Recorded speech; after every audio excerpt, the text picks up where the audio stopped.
अल्लाह Akbar. Israel ने पूरे planning के साथ गज़ा की बची कुची मसाजिदों को शहीद कर दिया है। ये बिफ़ोर आफ्टर की मस्जिद आप देख रहे हैं। कितनी खूबसूरत मस्जिद थी, आज वो शहीद हो चुकी है। एक दूसरी मस्जिद ये है, आप देखिए पहले क्या थी और अब किस तरह से उसको मिटा दिया गया है, मस्जिद को शहीद कर दिया गया है। इजराइल के ख़तरनाक हमलों में कुछ ही घंटे पहले गाज़ा के सैकड़ों लोग मारे गए हैं। एक बाप अपने बच्चों के लाशों पर, या यूँ कहूँ कटी पटी लाशों पर तड़प कर रो दिया।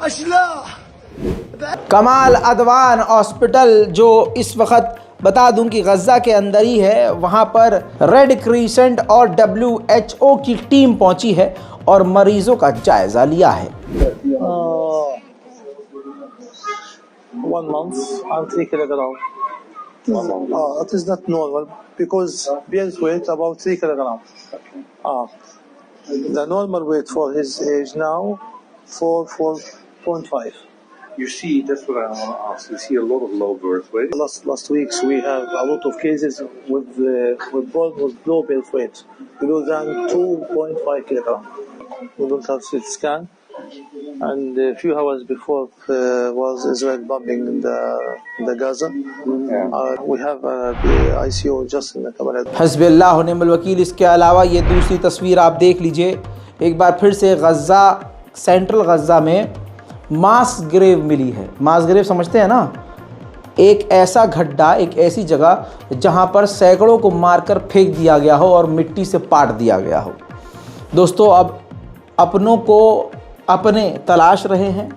लाशें बहुत बुरी हालत में निकल रही है और गज़ा में इस वक्त बहुत बुरा हाल है। मरने वालों की संख्या बढ़ती जा रही है। मेरे दोस्तों, जिन लोगों को अपनों की लाशों की पहचान हुई, जो अलग अलग जगह पर दबे हुए पड़े हुए मिले, उनको निकाल कर इस जगह आपकी स्क्रीन पर देखिए, इस कब्रिस्तान में, ये अस्पताल का एरिया है, अस्पताल के पास का खान यूनिस के इलाके से निकाल कर यूरोपियन हॉस्पिटल है, कैंपस है यहाँ पर, उसके करीब कब्र बनाकर अपने प्यारों को यहाँ दफनाया है। तस्वीरें ऐसी हैं और इस तरह की हैं कि आप देख नहीं सकते, मैं दिखा नहीं सकता। लेकिन मैं आपको बताऊं कि ईद के ही दिन इजराइल ने ख़तरनाक बमबारी की, जिसमें एक छोटे से बच्चे ने अपनी मां को खो दिया, अपने भाइयों को, परिवार को खो दिया। अब वो दुनिया में अकेला है और बुरी तरह से घायल है। मोहम्मद हानिया, इस्माइल हानिया के नेफ्यू की इजराइल के ख़तरनाक हमलों में मौत हो गई है। तस्वीर उसी जगह की है। हालात बिगड़ते जा रहे हैं, जंग रुकने का नाम नहीं ले रही है। इजराइल लगातार बड़े बड़े हमले कर रहा है। उधर मैं आपको बता रहा हूं और बार बार बता रहा हूं कि हमारी नज़र गज़ा पर है, लेकिन हम फ़िलिस्तीन को नहीं देख रहे हैं। फ़िलिस्तीन के वेस्ट बैंक के इलाके में एक फ़िलिस्तीनी परिवार का दिन दहाड़े घर ही बम से उड़ा दिया।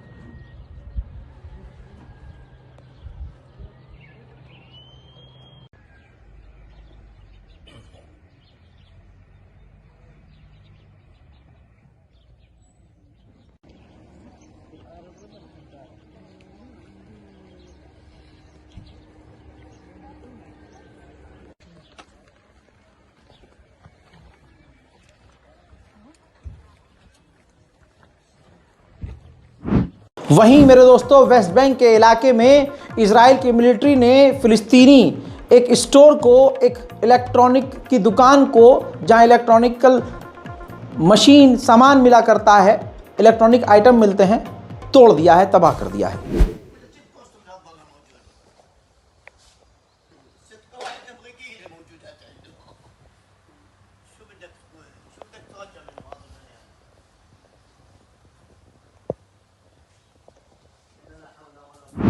वहीं जर्मनी और ब्रिटेन के विदेश मंत्री को आप देख सकते हैं, दोनों इजराइल पहुंचे थे और इजराइल के प्रधानमंत्री नेतन्याहू से मिलकर पूरा सपोर्ट जर्मनी और ब्रिटेन ने इजराइल का कर दिया है और कहा है कि हम हर तरह से आपके साथ हैं। उधर मेरे दोस्तों, तुर्की के विदेश मंत्री हमास के टॉप लीडर इस्माइल हानिया से मिले और रजब तैयब अर्दोगान का लेटर उनके हवाले किया, जिसमें उनके परिवार के मारे जाने पर दुख व्यक्त किया गया था।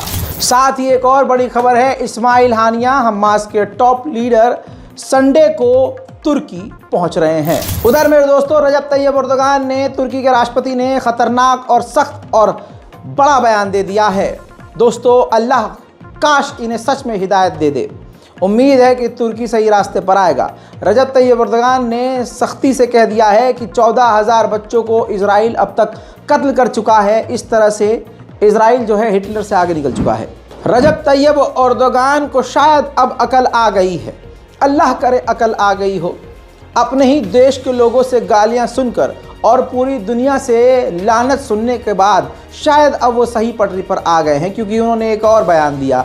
उन्होंने कहा कि ईरान के दफ्तर पर दमिश्क में जो हमला हुआ, सिर्फ इसी की वजह से पूरे मिडिल ईस्ट में तनाव बढ़ रहा है और इसका जिम्मेदार सिर्फ एक शख्स है, वो है नेतन्याहू, जिसकी वजह से पूरे इलाके में तनाव और जंग का माहौल है।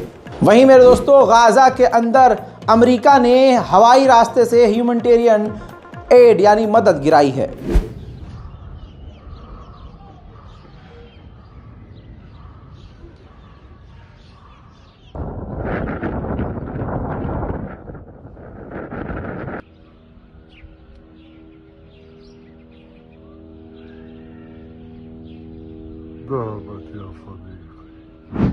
अल शातिह रेफ्यूजी कैंप के आसपास एक स्कूल था जिस पर इजराइल ने बड़ी बमबारी की और 4 लोगों को शहीद कर दिया। इसके अलावा सैकड़ों लोगों के घायल होने की खबर आ रही है। उधर शहादतों का आंकड़ा बढ़ चुका है 33,900, यानी लगभग 34,000 गाजा के लोग मारे जा चुके हैं। खबर आ रही है कि ब्रिटेन के प्रधानमंत्री ऋषि सुनक ने ईद के दिन मुस्लिम कम्युनिटी के लिए अपने सरकारी संसद के अंदर ईद पार्टी रखी थी, लेकिन तमाम मुसलमान लीडरों ने और मुस्लिम कम्युनिटीज़ ने ब्रिटेन की सरकार की ईद पार्टी को थूक कर इनकार कर दिया, ठुकरा दिया, जिसके बाद ये पार्टी को सस्पेंड करना पड़ गया। ब्रसेल्स में यूरोपियन कमीशन की जो हेड हैं वो स्पीच दे रही थी। स्पीच के दौरान आपको बता दूं कि ब्रसेल्स के लोगों ने उन्हें बीच में टोका, रोका, स्पीच को तोड़ दिया और उनको जेनोसाइड सपोर्टर कह दिया। सुनिए। Thank you very much, Ms. This is a citizen's arrest. You are charged with aiding genocide in Gaza. You expressed total support for Israel at the beginning of this genocide. The blood of Palestinian children is on your hands. You are a criminal, Mr. Wonderland. You should be in the Hague. You should not be here. You should not be running for a second term. You are a war. You are a criminal. Free Palestine! Free Palestine! Let me end. Free Palestine! UN की महिला आयोग ने clear कह दिया है कि Israel के कातिलाना वहशी हमलों में गजा के अंदर 10,000 महिलाएं मारी जा चुकी हैं और 19,000 बच्चे इसी वजह से अनाथ हो गए हैं, क्योंकि 10,000 माएँ मारी जा चुकी हैं। उधर गूगल पूरी तरह से इजराइल का साथ दे रहा है। जो गूगल के एम्प्लॉई इजराइल के खिलाफ प्रदर्शन कर रहे थे, गूगल से कह रहे थे कि इजराइल से डील ना करो, ऐसे कर्मियों को, ऐसे एम्प्लॉयज़ को गूगल ने निकाल दिया है नौकरी से। BAE सिस्टम एक ऐसी कंपनी का नाम है जो बरतानिया की सरकारी कंपनी है और जो बरतानिया की सबसे बड़ी हथियार बनाने वाली कंपनी है। उस पर प्राइवेट ऑर्गेनाइजेशन ने केस दर्ज कर दिया है कि ये इजराइल को अंतर्राष्ट्रीय लॉ को तोड़ते हुए जेनोसाइड करने के लिए हथियार बेच रहे हैं। इंडोनेशिया के लोग काफ़ी समझदार हैं। इंडोनेशिया के मुसलमानों ने वेस्टर्न ब्यूटी प्रोडक्ट्स को, वहाँ की महिलाओं को लाखों सलाम, ब्यूटी प्रोडक्ट्स को वेस्टर्न के जो देश हैं अमेरिका और वेस्टर्न के, उनके प्रोडक्ट्स का इस्तेमाल करना बंद कर दिया है। जैसे लॉरेल है, यानी जो वेस्टर्न देश के प्रोडक्ट हैं, इस्तेमाल करना बंद कर दिया है और अब वो चाइनीज़ ब्यूटी प्रोडक्ट अपना रहे हैं। मेरे दोस्तों, जुमे के दिन यानी फ्राइडे के दिन यूएन के अंदर यूएन की परमानेंट मेंबरशिप फ़िलिस्तीन को दिलाने के लिए मीटिंग होने वाली है, लेकिन आपको बता दूं कि अमेरिका इसमें टांग अड़ाएगा और फ़िलिस्तीन को यूएन की फुल मेंबरशिप देने से रोक देगा। उधर इजराइल का कट्टरवादी नेता बेंजीवीर पूरी तरह से प्लानिंग और प्रपोज़ल तैयार कर चुका है कि अपनी संसद में और दुनिया के सामने प्रपोज़ल लाएगा, जिसके अंतर्गत ये क्लियर होगा कि बैतुल मुक़द्दस इजराइल के कंट्रोल में रहेगा। मेरे दोस्तों, आखिरकार वो नौबत आ ही गई है कि मुसलमानों से उनकी मस्जिद छीनी जा रही है। हमारा पहला किबला हमसे छीना जा रहा है। फिलहाल की इस रिपोर्ट में इतना ही। रिपोर्ट को शेयर ज़रूर कीजिए, चैनल को सब्सक्राइब कीजिए। जय हिंद।